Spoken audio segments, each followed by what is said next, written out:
From Hollywood, California, the Lux Radio Theater presents Clark Gable and Claudette Colbert in It Happened One Night with Walter Connolly and Roscoe Carnes.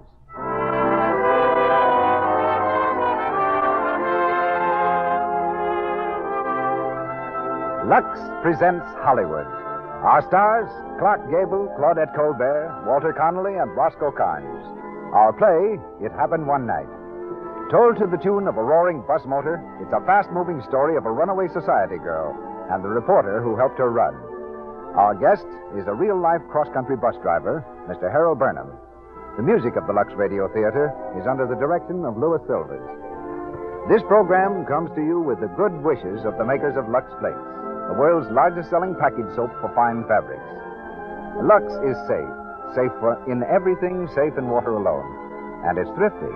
About a penny's worth of Lux, unless the water's hard, does under things 3 times, or stockings 4 times, or both a sweater and a dress. In hard water, a little extra Lux gives you wonderful, rich suds. Yes, a little goes so far. Lux is thrifty. Keep the generous large-size box of Lux Flakes in the bathroom, laundry, and kitchen, too. Give your things the care they deserve, and help your hands stay nice-looking, too. You'll do that, won't you? And now, ladies and gentlemen, our host and producer, Mr. Cecil B. DeMille.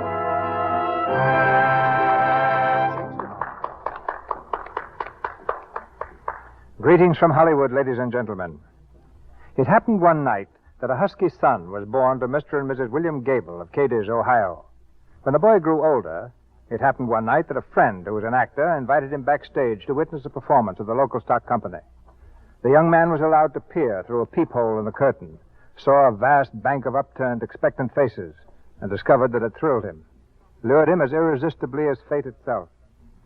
Then came a swift, amazing series of ups and downs, until at last it happened one night in Hollywood that Clark Gable tossed a coin to decide whether he should continue to fight for a chance in the movies or head for home. The coin fell heads up, and he remained to become one of the most popular stars the screen has ever known. Clark is now working in Gone with the Wind and appears tonight through the courtesy of Metro-Goldwyn-Mayer. It happened one noon that a pretty young girl was crossing the Paramount lot on her way to lunch when a producer stopped her and asked her how she'd like to play the part of the wickedest woman in the world. Without a second's hesitation, she answered, "I'd love it." I was the producer, Claudette Colbert was the girl, and the picture was the sign of the cross, in which Miss Colbert appeared as Papier, the queen who invented the milk bath for beauty. Soon afterward, Frank Capra borrowed Claudette for the leading role in a film that became one of the great classic romantic comedies of the screen, and which we have adapted for radio. And that, roughly, is how it happens tonight that we're presenting It Happened One Night. Our stars repeat their Academy Award-winning parts in the Academy Award-winning film when Clark Gable plays Peter Warren and Claudette Colbert plays Ellie Andrews. Claudette will be seen shortly in the Paramount film Midnight, and is currently working in It's a Wonderful World for a Metro-Goldwyn-Mayer production. Other excellent artists who grace our stage tonight, playing the same parts they filled so ably on the screen, are Walter Connolly as Mr. Andrews and Roscoe Carn as Shapley. And now in the Lux Radio Theater, the cross-country bus stands waiting. The oil is checked, the tank is full, and we're ready to start with Clark Gable, Claudette Colbert, Walter Connolly, and Roscoe Carn. Yes, ladies and gentlemen, it happened one night.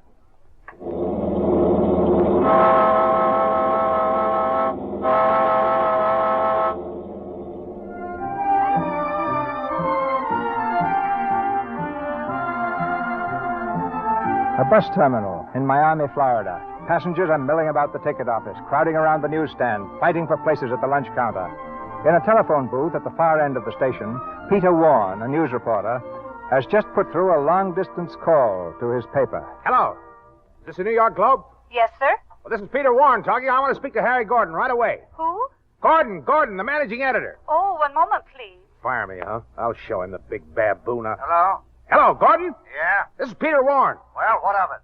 Say, what's all this about my being fired? You got my wire, didn't you? Sure, but Well, it goes. You're through. what for? You know what for. Go on home and sleep it off. What?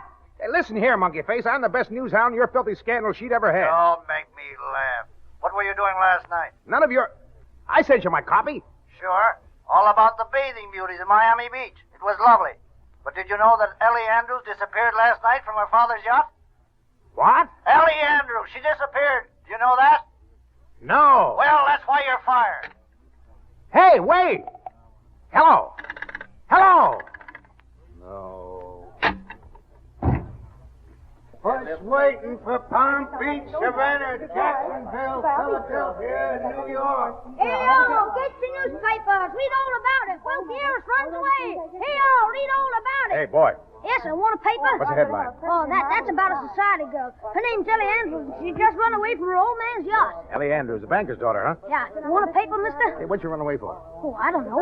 She wants to marry some aviator guy, and her old man don't want her to, see? So she runs away. And then the old man... Hey, look, why don't you buy a paper? You can read the whole thing for 3 cents. Who, me? I never read newspapers. Well, for crying out... Here's a dime. Buy yourself an automobile. Okay, thanks, mister. Hey, wait a minute. Where do I get the bus to New York? Right outside the terminal. Thanks. Hey, get your paper here. Read all about it. Hey, driver, does this bus go to New York? There's a sign on the front. Can't you read? Sorry, but I never got past the 4th grade. Where do I sit? That don't worry me any. Okay. If you'll be good enough to move this pile of newspapers, I'll take the seat here. Move 'em yourself. Fine. Hey, wait a minute. What do you think you're doing? Huh? The papers. What's the idea of throwing them out? Oh, the papers. You know, it's a long story, my friend. I never did like the idea of sitting on newspapers. I did it once, and all the headlines came off of my white trousers. You... No, on the level. It actually happened. Nobody bought a newspaper that day. They just followed me around, read the news off the seat of my pants. Ah, fresh guy, huh? What you need's a good sock on the nose. Now, listen, partner. You may not like my nose, but I do. I always wear it out in the open, where if anybody wants to take a sock at it, they can do it. Oh, yeah? Now, that's a brilliant answer. Why didn't I think of it? Our conversation could have been over long ago. Oh, yeah? If you keep that up, we're not going to get anywhere. Oh, yeah? You got me. Pardon me, I want to get by. Yeah, come on through. This is liable to last all night. Don't mind me. Thank you. Hey, wait, you can't sit there. That's my seat. I beg your pardon? Listen, I'm putting up a stiff battle for that seat, so if it's just the same to you, scram. Driver, are these seats reserved? No, first come, first served. Thank Oh, you. wait a minute, driver. These seats accommodate 2 people, don't they? Well, maybe they do, and maybe they don't. Thanks. Move over, sister. Ow. This is a maybe they do. Well. There. Comfortable? Oh, very. That's good. There's nothing like being comfortable when you have 2,000 miles to... Say, haven't I seen you someplace before? I'm afraid not. Funny, but I think I have. You ever had your picture in a newspaper? Never. Not even on the society page? Oh, well, my mistake. I could have almost sworn I've seen you before. Really? Well, perhaps it was the livestock show in Chattanooga. I often go there with my old maid aunt from the country. We're simply mad about the merry-go-round. Port! Take it away.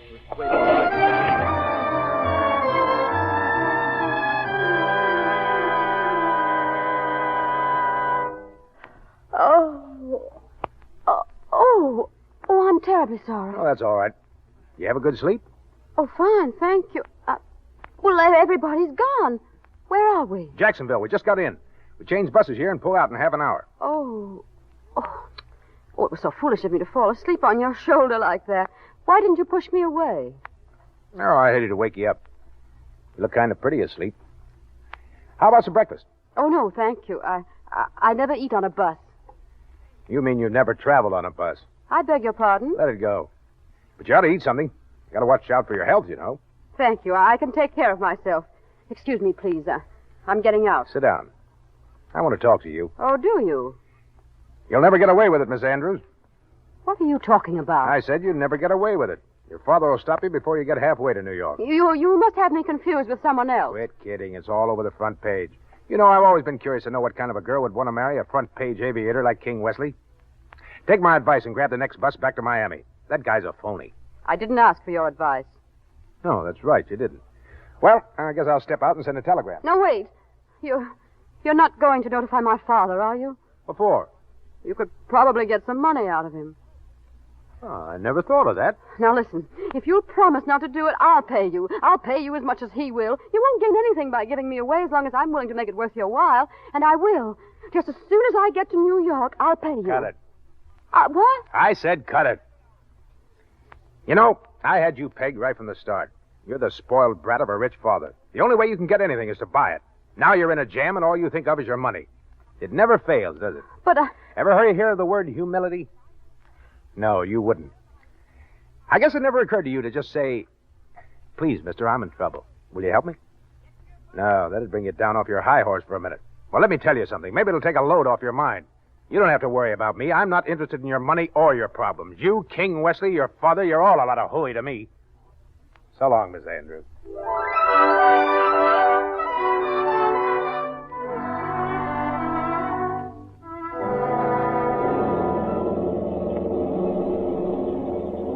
Hiya, sister. All alone, I'll keep you company. I'm sorry, you can't sit here. This My seat is name's taken. Shapley. Might as well get acquainted. It's going to be a long trip. Gets tiresome later on, especially for somebody like you. You look like you've got class. Yes, sir, with a capital K. Well, I'm the guy that knows class when he sees it. Believe you me. Ask any of the boys, they'll tell you. Shapley sure knows how to pick 'em. Yes, sir, Shapley's the name, and Shapley's the way I like 'em. Say, what's the matter, sister? You ain't saying much. Seems to me you're doing excellently without my assistance. That's pretty good. It seems to me you're doing excellently without my assistance. Well, shut my big, nasty mouth. Looks like you're one up on me. You know, there's nothing I like better than to meet a high-class mama that can snap 'em back at you. Yes, sir. You're just my type. Believe you me, sister, I could go for you in a big way. Fun on the side, Shapley, they call me. And the accent's on the fun. Believe you me. Believe you me, you bore me to distraction. Looks like you're two up on me now. Hey, you. Huh? There's a seat over there for you. What's the idea? I'd like to sit next to my wife, if you don't mind. Your wife? Yeah. Come on, come on. Oh, yeah, sure, Doc. I was just trying to make things pleasant for her. I didn't know it was your wife. You understand what I mean, don't you? If you'll promise not to snap my head off, I'd like to thank you. Yeah, forget it. I didn't do it for you. His voice was getting on my nerves. Say, your clothes are soaking wet. Did you get caught in that shower back at the last stop? Yeah, it was a cool shower, too. Here, take my coat and put it around you. No. Well, sure, go ahead. You're as helpless as a baby. Thank you. How'd you happen to get caught in it anyhow? Well, those things do happen, don't they? I just ran into the terminal to buy a box of candy and... Candy? Are you crazy? What do you mean? Let me see your purse. Now, please, give me my purse. Just as I thought. $1.60. Say, how do you expect to get to New York if you waste your money on candy? That's none of your business. You're on a budget from now on. Here's your purse. I'll keep your money. Now, just a minute. Shut up. From now on, I'm the boss.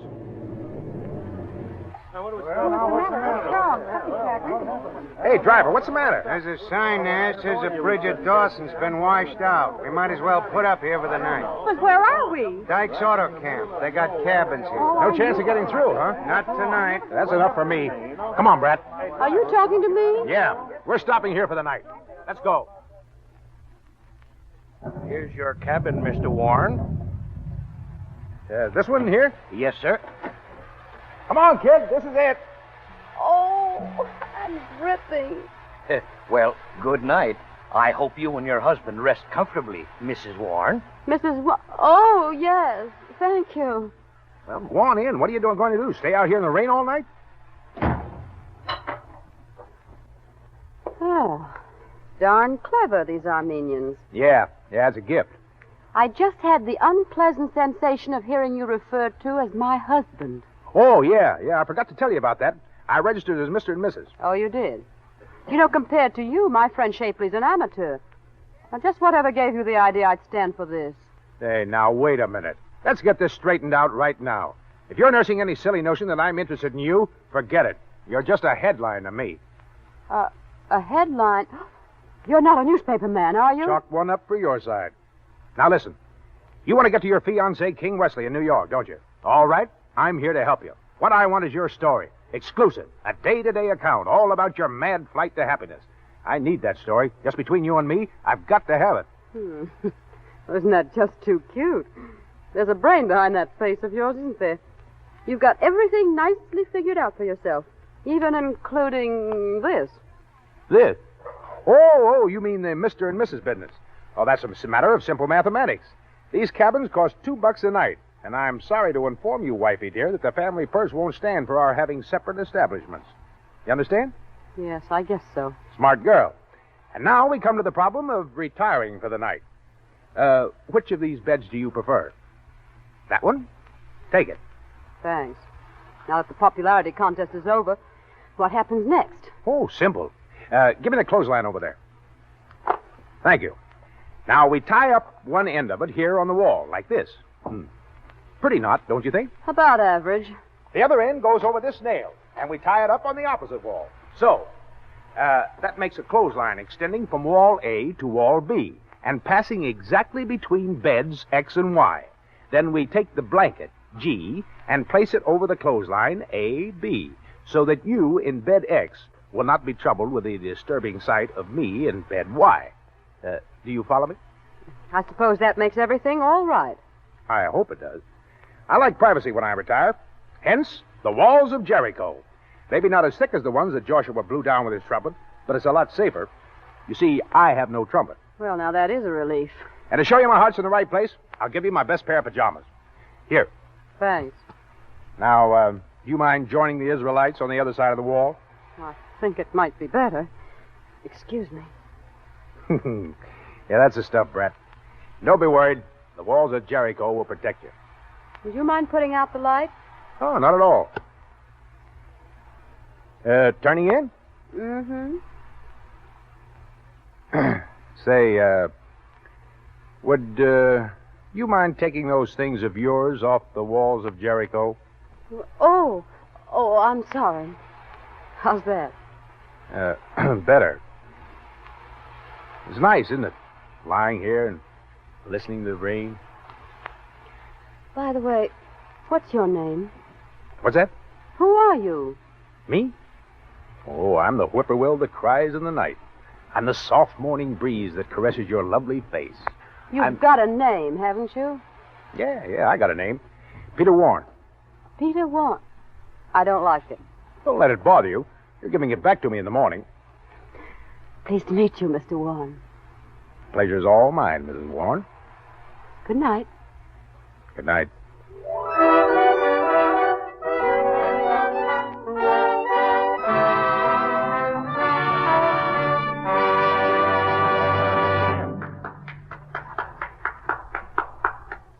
In a moment, you'll hear Act Two of It Happened One Night, starring Clark Gable and Claudette Colbert. During our brief intermission, we bring you our favorite family, the Brownings. It's late at night, and the girls have come in from a date. They're getting ready for bed, I hope.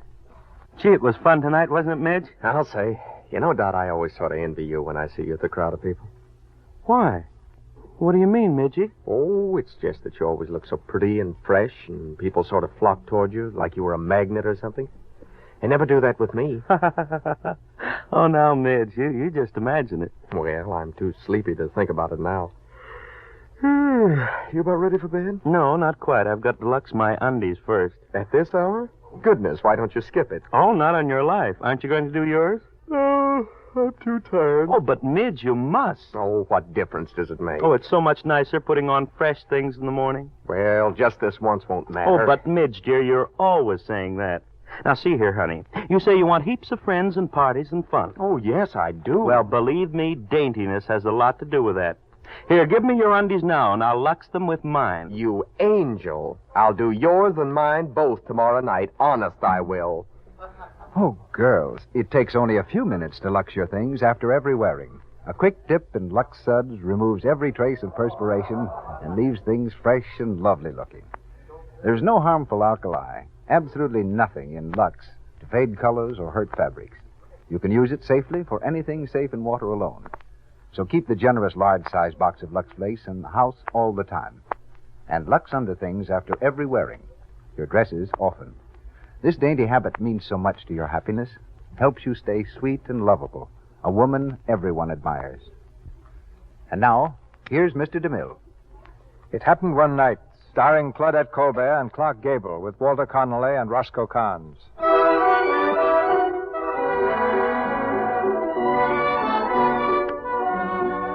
It's early the following morning. In the tourist cabin, Peter is setting the table for breakfast as Ellie returns from the showers. Hello. Morning, wifey. About time you got back. Oh, I met some very interesting women at the showers. We got to chatting about this and that. You know how time flies. Mm-hmm. Come on, sit down. Breakfast all ready. How nice. Scrambled egg. Egg. One egg, one donut, black coffee. That's your ration until lunch. Any complaints? Nope, no complaints. That's nice for a change. Donut? Thanks. You think this whole business is silly, don't you? I mean running away and everything. No, it's too good a story. Yes, you do. You think I'm a fool and a spoiled brat. Perhaps I am, although I don't see how I can be. People who are spoiled are accustomed to having their own way. I never have. I've always been told what to do and how to do it and where and with whom. Nurses, governesses, chaperones, even bodyguards. Oh, it's been a lot of fun. One consolation, you can never be lonesome. It had its moments. It got to be a sort of a game to try and outwit Father's detectives. I did once. Actually went shopping without a bodyguard. It was swell. I felt absolutely immoral, but it didn't last long. They caught up with me in a department store. I was so mad, I ran out the back way and jumped into the first car I saw. Guess who was in it? Santa Claus. King Westley was in it. No, is that how you met him? Mm-hmm.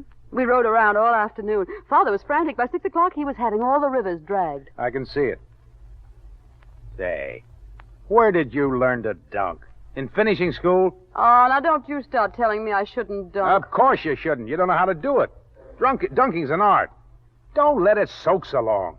A dip and plop into your mouth. If you let it soak so long, it'll get soft and fall off. It's all a matter of timing. I ought to write a book on it. Thanks, Professor. This goes to show you. 20 millions and you don't know how to dunk. I change places with a plumber's daughter any day. What's the matter? Shut up. Somebody's outside. Now, wait a minute. Now, how do I know who you are? I never saw you before. You can't go around bothering my tenants. Besides, how do I know you're a detective? Oh, show him your credentials, Mac. Detective? Oh, that's Father at work. Peter, what'll I do? Maybe I can jump out of the window. They wouldn't see me.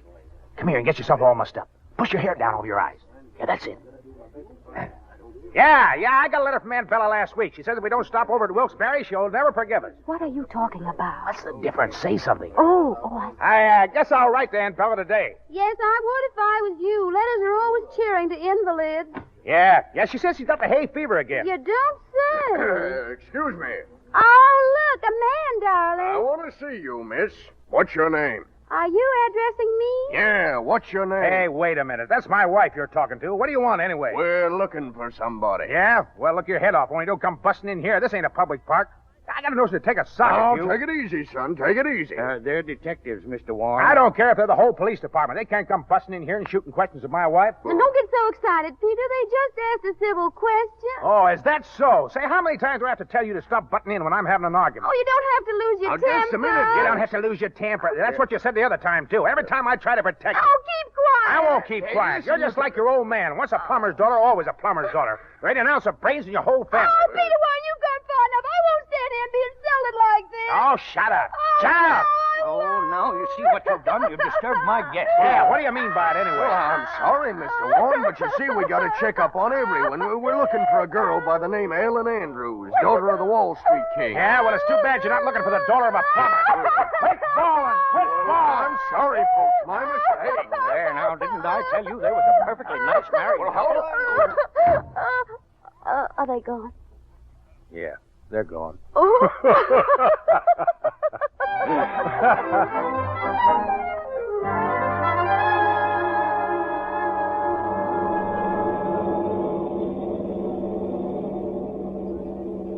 Peter. Yeah? Peter, wake up. What do you want? Can't you see I'm trying to get some sleep? Shapley's back with us. Did you know that? Sure, what about it? Look at him. He's got one of those newspapers with my picture in it. Oh, Peter, I'm afraid. What are you afraid of? Haven't you still got me with you? Hey, where did Shapley get that paper? We stopped a few miles back while you were sleeping. He must have got it there. Well, it's too late to do anything now. Oh, he's looking at me again. Do you think he recognizes me, Peter? We'll find out soon enough. He couldn't keep a thing like that quiet if he cut his tongue out. Just sit tight and let things happen. But what will we do? Wait till the next stop. I'll get him into a conversation outside, and if he suspects anything, well, we'll see.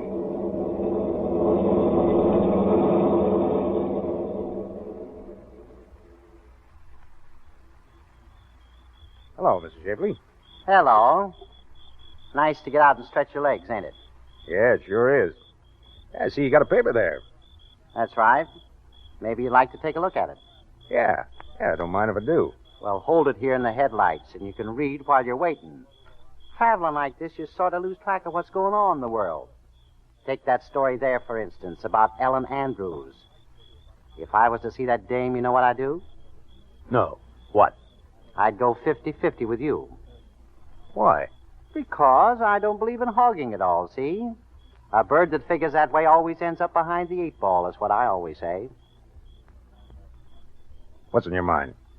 5 G's or I'd crab the works. 5 G's, huh? You heard me. Yeah. You know, it's a lucky thing my running into you. You're just the man I need. You made no mistake, believe you me. You pack a gat? Huh? A gat, a rod. Got any fireworks on you? Why, no. Well, it's all right anyway. I got a couple of machine guns in my suitcase. I'll let you have one of them. May have a little trouble up north. May have to shoot it out with the cops. Huh? If you come through all right, these 5 G's are as good as in the bag. Yeah, but... Of course, I'll have to talk with the killer, see that he takes care of you. The killer? Yeah, the big boy, the boss of the outfit. Say, you're not kidnapping her, are you? What else, stupid? Say, you don't think we're after that penny ante reward, do you? $10,000?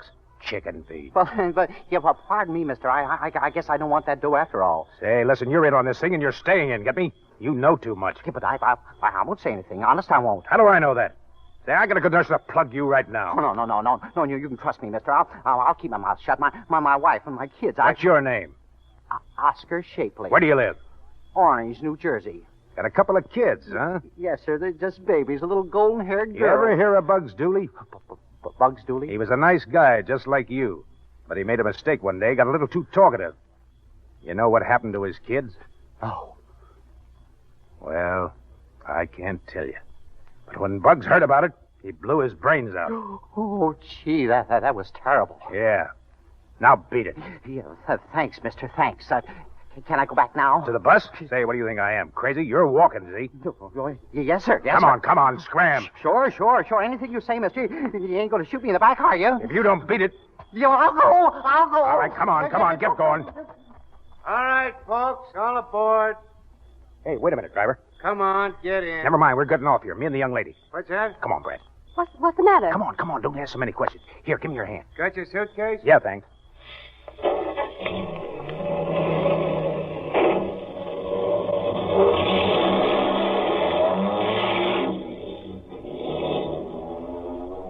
Well, now that we're stranded in the middle of a country road in the dead of night, maybe you'd let me in on the big secret. What's the idea? The idea? We're going to take a little walk, Brat. Mr. Shapley may shoot off his mouth after all. Where are we going to walk to? Next town, wherever that is. Come on. Pick 'em up and lay 'em down. We've got a long way to go.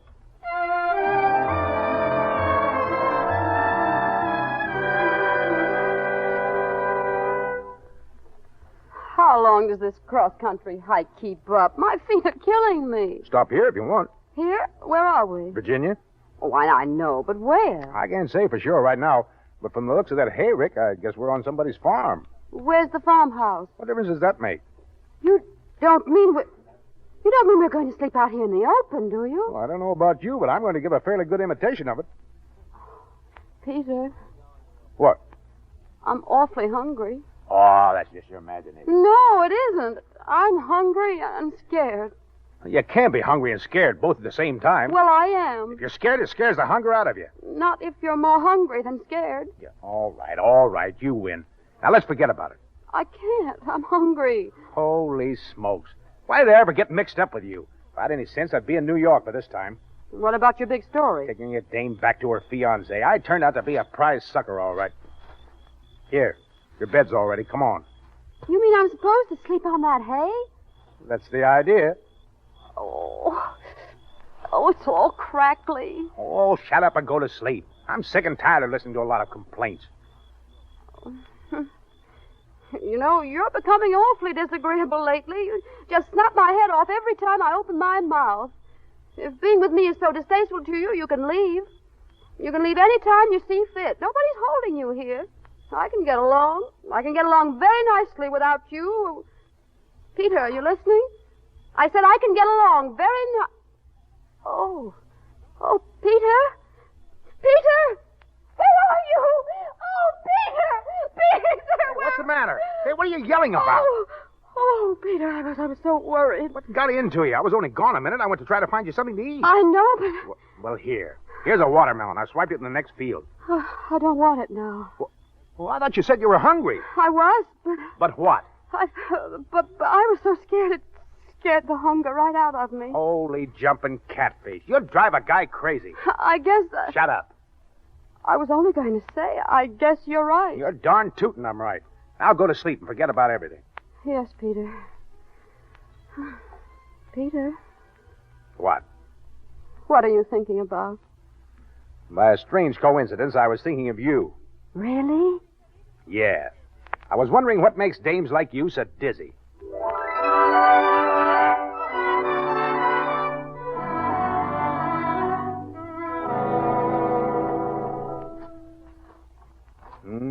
What a morning. Look at the sun. Look at those fields. Yes, look at my shoes. This dirt road is certainly hard on leather. By the way, what did you say we were supposed to be doing? Hitchhiking. Oh. You've given me a very good example of the hiking. Where does the hitching come in? A little early yet. No cars out. If it's all the same to you, I'm going to sit right down here and wait until they come. Suit yourself. I intend to. Peter, suppose nobody stops for us. Oh, they'll stop all right. It's all a matter of knowing how to hail them. You're an expert, I suppose. I'm going to write a book about it. Call it The Hitchhiker's Hail. There's no end to your accomplishment, is there? Oh, you think it's simple, huh? No. Well, it is. It's all in the old thumb, see? Now, here, some people do it like this. Kind of a half wave and half point with a thumb, drooping across the palm. It's all wrong. Too indefinite. Never get any place. Oh, the poor thing. Yeah, but this old thumb never fails. Now, take number one, for instance. Elbow close to the side, thumb rigid, and parallel to the right shoulder. Then a short, jerky movement, just the hand and wrist, like this. Shows you independence. You don't care whether they stop or not. You got money in your pocket, see? Clever. Yeah, but number two, that's a little wider movement from the elbow. The thumb describing a graceful arc from shoulder to waistline. A smile goes with it, like this. See? That means you got a brand new story about... Uh-huh. You figured that all out by yourself, huh? Ah, that's nothing. Number three, that's a pit. Yeah, that's the pitiful one, you know. When you're broke and hungry and everything looks black. Is that so? Yeah, shoulders saggy, mouth down, chin drooping. It's a long, sweeping movement of the whole arm, like this. You gotta follow through, though. Oh, amazing. Yeah, but it's no good if you haven't got a long face to go with it. Oh, Peter, here comes the car. Yeah, okay, now watch me. I'm gonna use number one. Keep your eye on that thumb, baby, and watch what happens. Mm-hmm. I've still got my eye on the thumb. Something must have gone wrong. I'll try number two this time. Hey, you! Maybe he doesn't appreciate genius. Let's try this, baby. Maybe number two won't work in us out. Going up, mister? I'll try number three the next time. When you get to 100, wake me up, will you? I don't think I'll write that book after all. Oh, think of all the fun you had. Do you mind if I try the next one? You? Oh, don't make me laugh. Oh, you're such a smart aleck. Nobody knows anything but you. I'll stop this car, and I won't use my thumb. What are you going to do? It's a system all my own. Left hand gracefully on left hip, head back and incline gently in the direction of travel, eyes twinkling. It's the twinkle that does it. Step aside, please. Oh, Hello, sister. You going my way? Yes, thank you very much. Well, hop right in. My name is Baker. Oh, it's so sweet of you, Mr. Baker. Would you mind if this gentleman rode with us, too? Oh, him? Yeah, me. Well, I don't like his looks any too much, sister. Oh, that's all right. He's my uncle. He can't help looking like that. He used to be a newspaper man. Oh, well, all right. Get in the back. Thanks.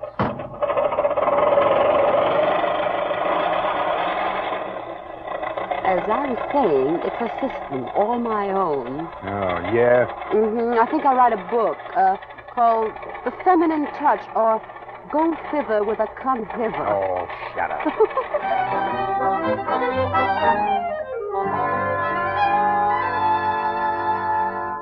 So you want a cabin for a week, huh?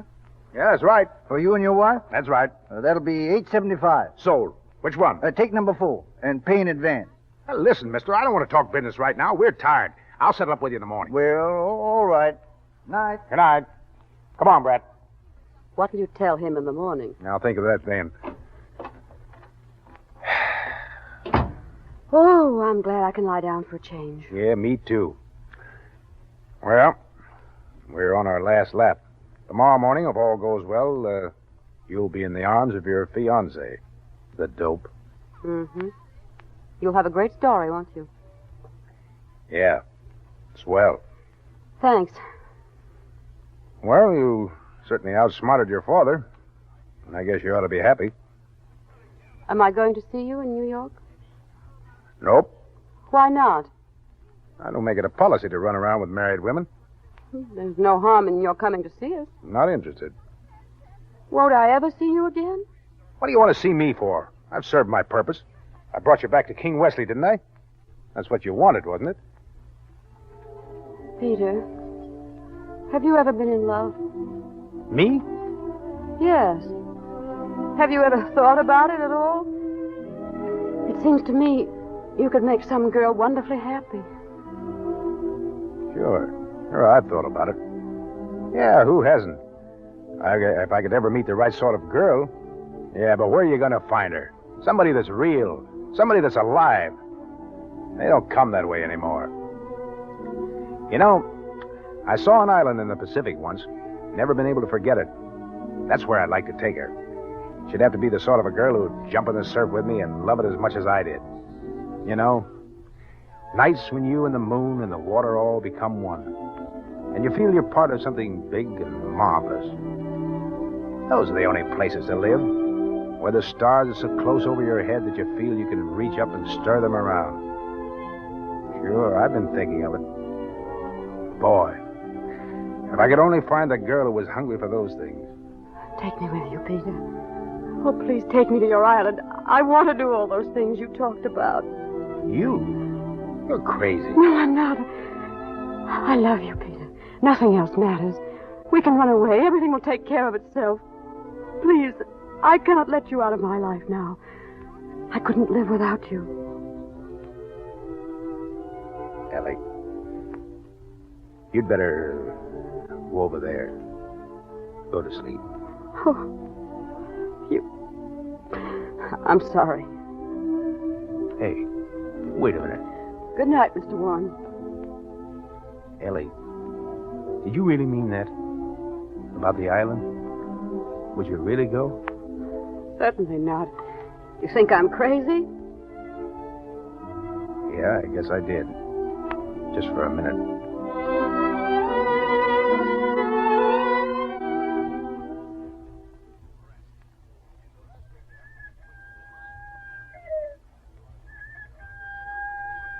Peter? Peter? Where are you? Peter! Peter! Good morning, Miss Warren. Oh, good morning. Did you see Mr. Did you see my husband? Husband? Well, he's gone. Gone? Yes, ma'am. Left about an hour ago. He didn't say where? Not a word. But I heard him calling long distance. He spoke to a Mr. Gordon at the New York Globe office. Said he had a great story and was going right into New York to see him. I see. Where's the telephone, please? I don't think your husband will be there yet, Mrs. Warren. Oh, stop calling me Mrs. Warren. I'm not Mrs. Warren. I never will be Mrs. Warren. My name is Andrews. Yes. Ellie Andrews. Yes, ma'am. Yes, ma'am. No, where's that phone? Over there, ma'am. Right over there. Thank you. Ow! Think it was my fault or something. My name ain't Mrs. Warren. My name is Andrews. Andrews? Ellie Andrews. Ellie! Oh, Ma! Ma! Ma, come here quick. Ma!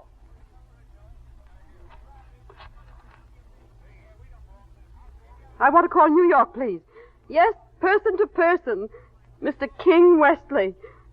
Wesley. Wesley.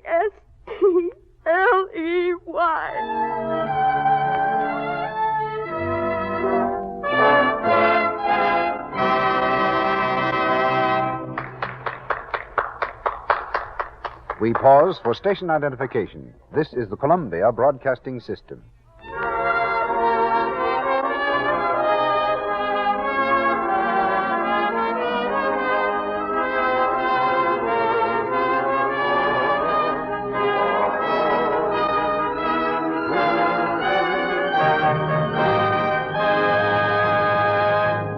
The curtain falls on Act Two of It Happened One Night, starring Claudette Colbert and Clark Gable, with Walter Connolly and Roscoe Carnes. Mr. DeMille introduces our guest for the evening in a moment. But first, a word about our product. You want to cut down on stocking runs, don't you? Then Lux your stockings after every wearing. With these gentle flakes, there's no cake soap rubbing, no harmful alkali to damage the delicate silk threads. Lux saves elasticity and cuts down on runs, helps your stockings wear longer and fit better. And remember this, one large-size box of Lux Flakes, unless the water's hard, will do your stockings for nearly 3 months. And in hard water, a little extra Lux makes wonderful rich suds. Yes, a little goes so far. Lux is thrifty. And now, here's Mr. DeMille with our bus-driving guest. For a cross-section of America, take a cross-country bus. On board, you'll find people whose personalities and purposes are as varied as their destinations. And the man who observes them best is the man behind the wheel, the bus driver. Since a cross-country bus carries so much of the action of tonight's play, we're bringing you a typical pilot of these streamlined stagecoaches. He's Harold Burnham of the Pacific Greyhound Lines. After driving buses for 13 years and over 1.5 million miles without an accident, he's learned that he's required to do more than just get 'em there on time. He must be a diplomat, information bureau, nursemaid, counselor and guardian, and at times, even a motion picture actor. Yes, they used one of our buses in the picture. It happened one night, and they happened to pick me to drive in a few of the scenes. But I guess I'd sooner be a bus driver than an actor. You meet so many interesting people. As interesting and romantic as the Ellie Andrews and Peter Warren of our play? I should say so. There's something about a bus that encourages romance. It even affects the hack hands themselves. Hack hands? Well, that's our name for a driver. I'm one of the very few hack hands who didn't first meet his wife as a passenger. There's a romantic angle about my favorite passengers. 5 years ago, on my regular run to Fresno from Los Angeles, a young couple met on my bus, and just a year later, they were back again. This time as husband and wife. They've been coming back every year on May the 15th to take the trip over again. Sentimental, but nice. I feel sort of responsible. So from a hack hand's point of view, Mr. Burnham, what constitutes an ideal bus trip? A solid load with plenty of chinners. By chinners, I mean talkers. That is, we like a bus full of people who like to talk. That makes the trip go quicker, and the passengers enjoy themselves more. Well, while you're in a translating mood, will you explain what those headlight signals are that you often exchange on the highways with other buses and trucks? Well, we want to warn a bus or truck coming the other way that they're about to run into a bad piece of road. We flash them 3 times with a spotlight. If there's a cop ahead who doesn't like us, we give 2 flashes. But I'm glad to say that most cops and hack hands get along swell. And the same goes for reefers. Reefers are big trucks. It's the road hog and fruit haulers or small trucks that keep our nerves on edge and our feet on the corks. Corks being our name for brakes. What turned you into a bus driver, Mr. Burnham, and what's keeping you at it? Well, it's pretty exciting, Mr. DeMille. I really mean that, because I quit the Army Air Corps to take my present job. There's something about it that gets you. You're out in the open all the time, and more or less on your own, always on the move. And I guess I like people, little kids traveling alone, strangers who need help, and even the lady who once came aboard with the stork and had a fine baby boy right on the bus. Yes, sir, you've got to be prepared for any emergency. But I guess I better put the corks on myself and let the people hear some more from 2 swell people, Mr. Gable and Miss Colbert. Thanks a lot. Thanks. Drive on, Mr. Burnham, and good luck to you. Clark Gable and Claudette Colbert in It Happened One Night with Walter Connolly and Roscoe Carnes.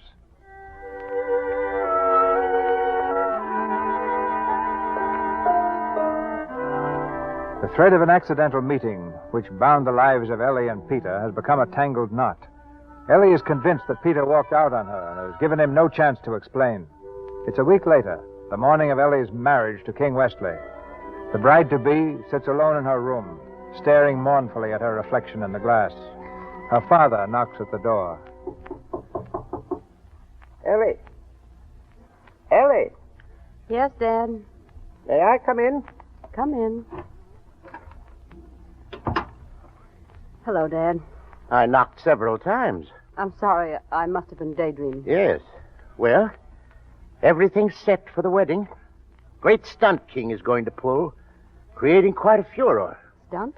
Yes, landing on the lawn in an auto gyro. Oh, yes, I heard. Yes. Personally, I think it's silly, too. You look lovely, child. Are you pleased with the gown? Ellie. Hmm? the gown. Yes, it's nice, isn't it? What's the matter, child? What's wrong? Nothing.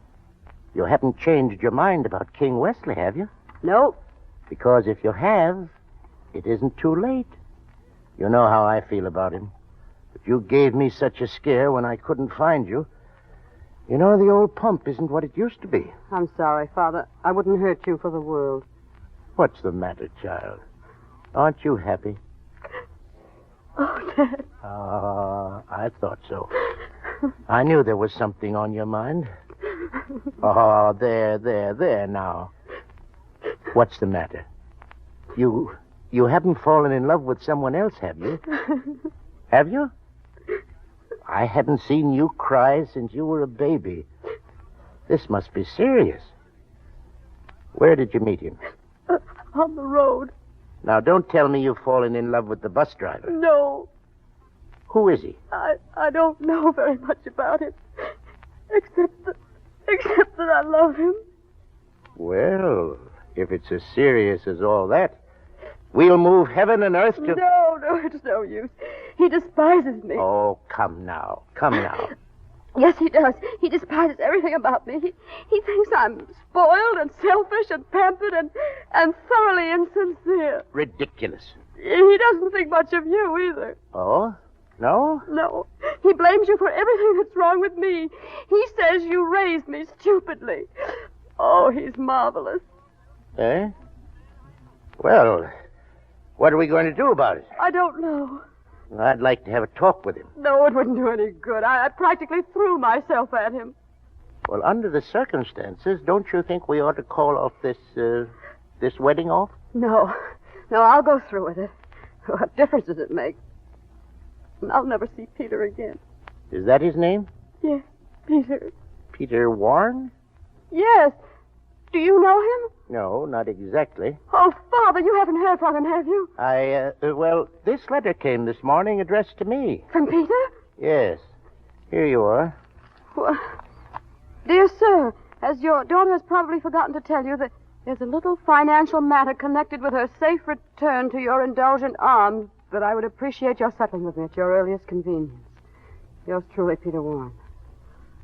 Oh. Well, I guess that was his only interest in me, wasn't it? The reward. $10,000. I'm sorry you read it. Are you going to see him? Yes. As a matter of fact, I sent word to him to come out here this afternoon.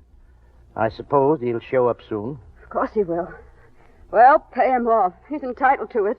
He did an excellent job. He kept me thoroughly entertained. It's worth every penny he gets.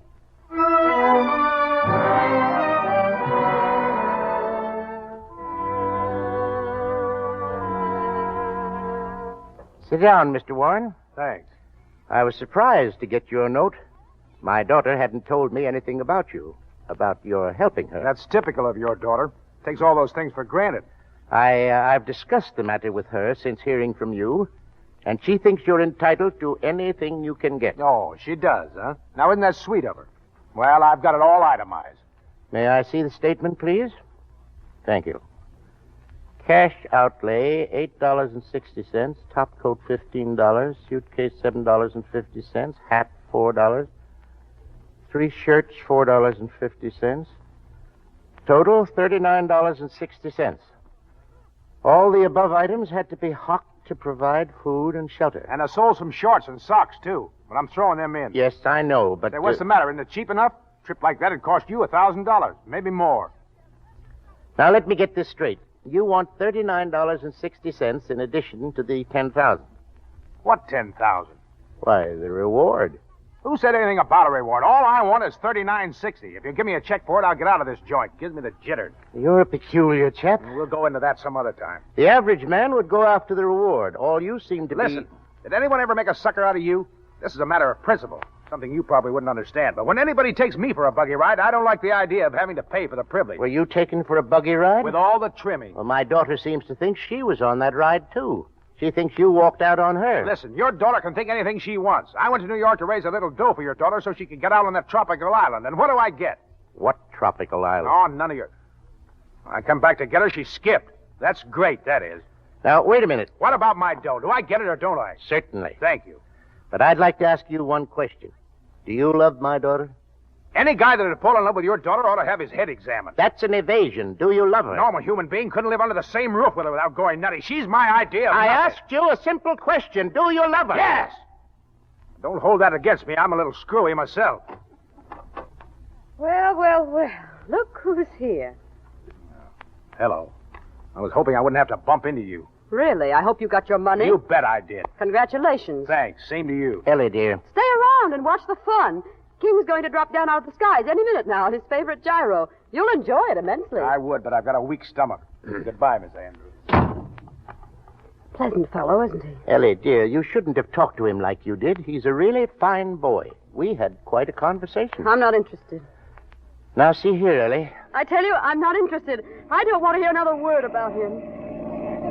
What on earth is that? King, I guess.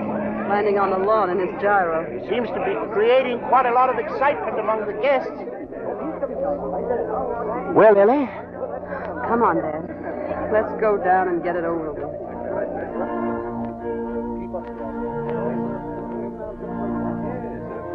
King is waiting at the altar. All right. Take my arm. Let's go. You know, Ellie, you're a sucker to go through with this. That guy Warren is okay. Please, Dad. He is.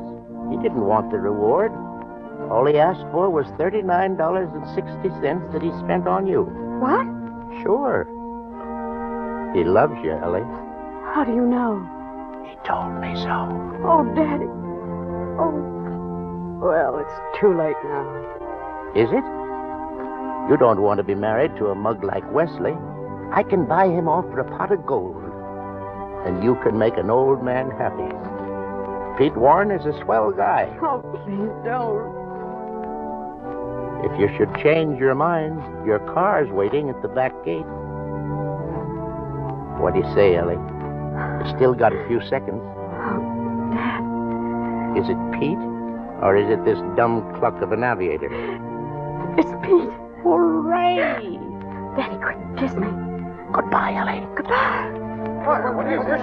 Run, Ellie! Run! Go on, Ellie! Go on! They'll never catch you! Go on! Go on!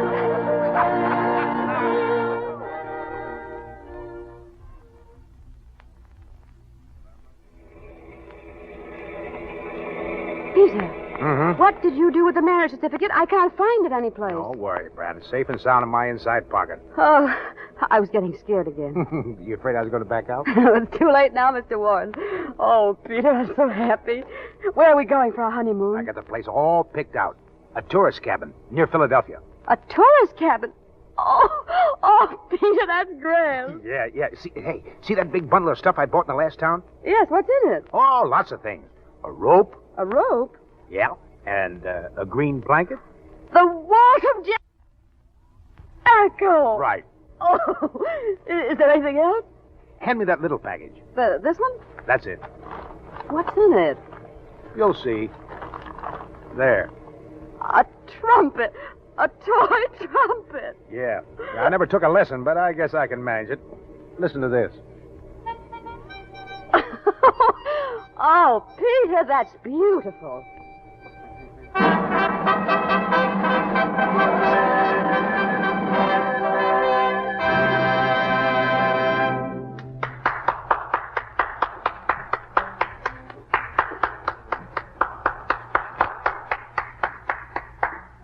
The curtain falls on Act 3 of It Happened One Night, starring Claudette Colbert and Clark Gable.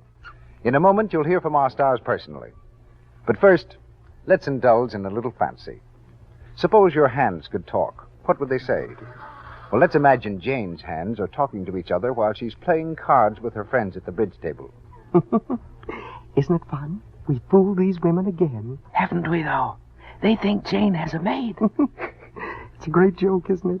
Why, we've been washing dishes for years. Yes, and no one would guess it. Lux Flakes helps us to stay so lovely looking.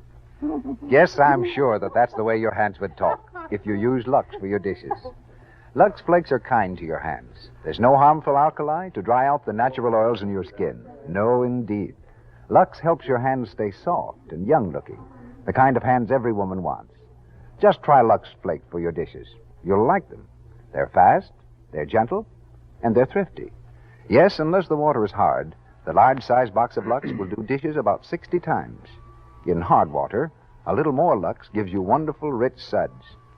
Yes, a little goes so far. Lux is thrifty. Buy the generous large-sized box, won't you? And now, here's Mr. DeMille with our stars. The happy journey from Miami to New York is ended, but our stars make a return trip to the microphone. We present Ellie Andrews as Claudette Colbert and Peter Warren as Clark Gable.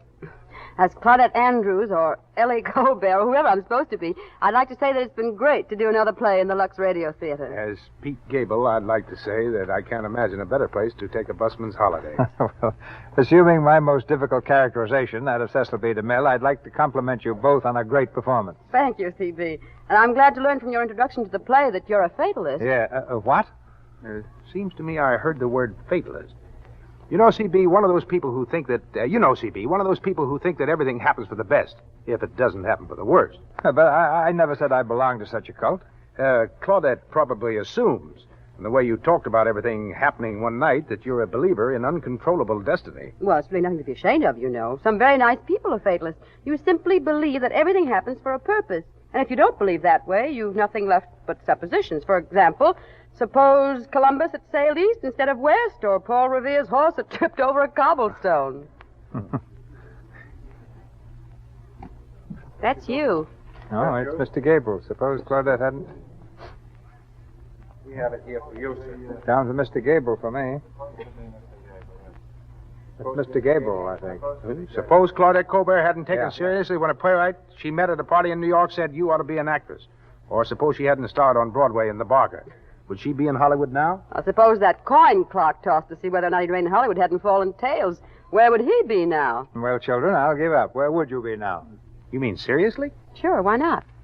Well, let's see. I've gone back east. Not all the way east. Maybe I've stopped off in Texas again. I'd probably have gotten my old job back in the oil fields and, well, I'd probably be fairly happy. That's right. Pollyanna Gable, his friends would be calling him. Well, come along, Clark. It's time to blow. Good night, Mr. DeMille. Good night, Zeke. Good night, fatalists. Mr. DeMille will be back shortly with news of next Monday night's play and cast. Our cast in It Happened One Night included John Gibson as bus driver, Chester Clute as Mr. Dyke, Eddie Waller as Mr. Dobbs, Lou Merrill as Harry Gordon, Walter Tetley as a newsboy, Marion A. as telephone operator, and Frank Nelson as a detective. Louis Silvers appeared through courtesy of 20th Century Fox Studios, where he directed music for the new film Alexander Graham Bell. Here's Mr. DeMille.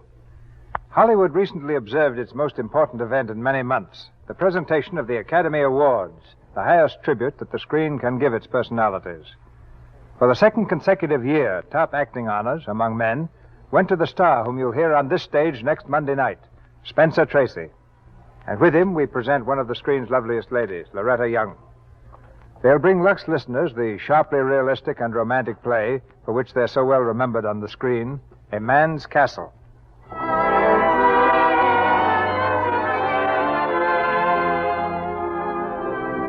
Our sponsors, the makers of Lux Toilet Soap, join me in inviting you to be with us again next Monday night when the Lux Radio Theater presents Spencer Tracy and Loretta Young in A Man's Castle. And, ladies and gentlemen, before I say good night, I want you to make a